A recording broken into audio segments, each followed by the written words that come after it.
I'm Johnny G from AmericanBareKnuckler.blogspot.com, and we're here to discuss today the differences between the three-knuckle landing and the horizontal two-knuckle landing that we see in boxing and when we have to strike somebody with the bare fist. You know, I've been punching people literally in the head for over 30 years, both in the ring and out of the ring. And I've never once, not one single time, guys, hurt or broken a single bone in either of these fists. Now that's because, by and large, I've always used the three-knuckle vertical or the three-knuckle diagonal landing instead of the more common two-knuckle punch. And believe it or not, we're not here today to convince you guys which punching method is better. What we're going to do is give you two demonstrations that are going to allow you for yourself to ascertain which one of them is going to be safer, which one's going to allow for greater output, and thus which one is going to create more blunt force trauma when you actually have to hit someone. The first one we're going to look at here is a demonstration involving the structural stability of our fist, our wrist, our elbow, and our shoulder. So let's turn around real quick here and get started, shall we? Okay, so now we're facing the wall. What do we do next? Well, we're going to extend our arm out and move into where our middle finger is just barely touching the wall there. Now, to be repetitive, we're going to back up about 3 or 4 inches, keeping our feet together, and then we're going to curl the fingers of our hand tightly into the butt of the palm of the hand and wrap our thumb around them. Now, keeping our fist in the horizontal position at chin level, we're going to fall forward into the wall, landing on these top two knuckles, just like that. Not too bad, huh? Fairly solid? Okay, well, let's take a little closer look at this, shall we? Okay, first off, looking at the back knuckles of the fist, we see that the landing area, or the impact area, if you will, is pretty small. And this means a couple of things to us. To begin with, whatever the amount of force we generate through our body for this punch is going to be dispersed into a much smaller area. Now, some of you at home might think that this is a good thing. I happen to disagree with you, because that is going to be increasing the stress on our fist and the rest of our extremities here. In the next video, we're going to take a look at the body's natural power line.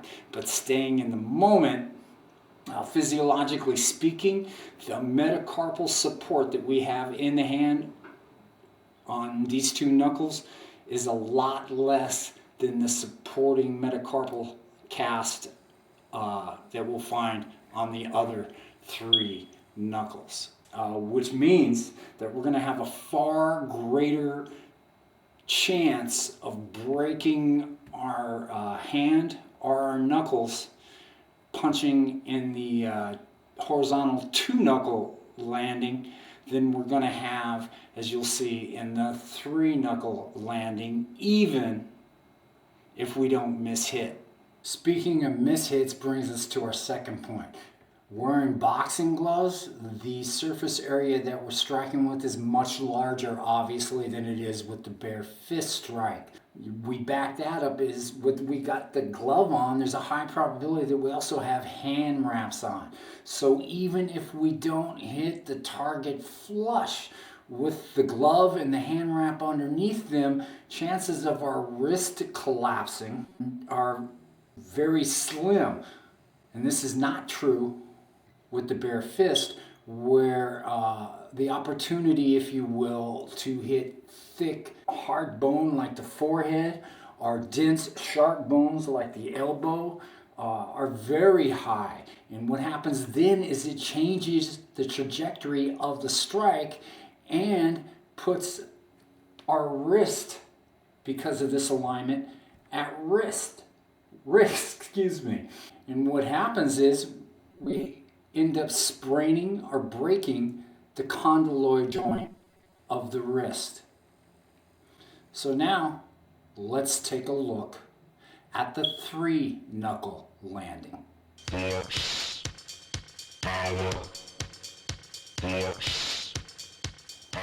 To get to the 3-knuckle position, all we need to do is turn our arm until our thumb is up at 12 o'clock, and we make sure that all of our weight is placed on those bottom 3 knuckles.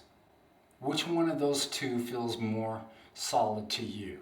The 2-knuckle horizontal or the 3-knuckle vertical? I don't know about y'all at home, but personally, I feel much more stable in this position than I do the 2. And obviously I have a greater impact area, but more importantly is the fact that my wrist is now in an anatomically correct position, which lines up with my elbow and my shoulder. This is our body's natural power line. In short, punching in this vertical position and aiming the punch with our 3rd knuckle gives us several advantages. For every action, there's an equal and opposite reaction. The larger impact area of the vertical 3-knuckle landing means that no one area of our fist is going to be the recipient of the force production.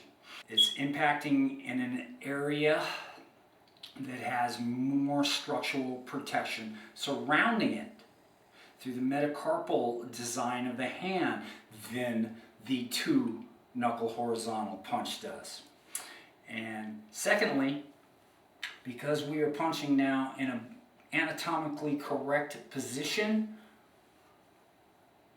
there's less opportunity for our wrist to be put at risk, if you will, or our elbow collapsing far less more than the horizontal position, where we can go like this. The whole unit now is acting as one. The fist is backed up by the wrist is backed up by the elbow, and the elbow is backed up by the shoulder, making for a much solider, safer, powerful strike. In the next demonstration, for you guys at home to do it, you're going to need a training partner. It's a very simple drill, as you will see in a moment here. In this demonstration, not only will you be able to feel the physical difference, but you'll also experience the inherent probability of energy or force production loss, what we refer to around here as bleeding energy. Power.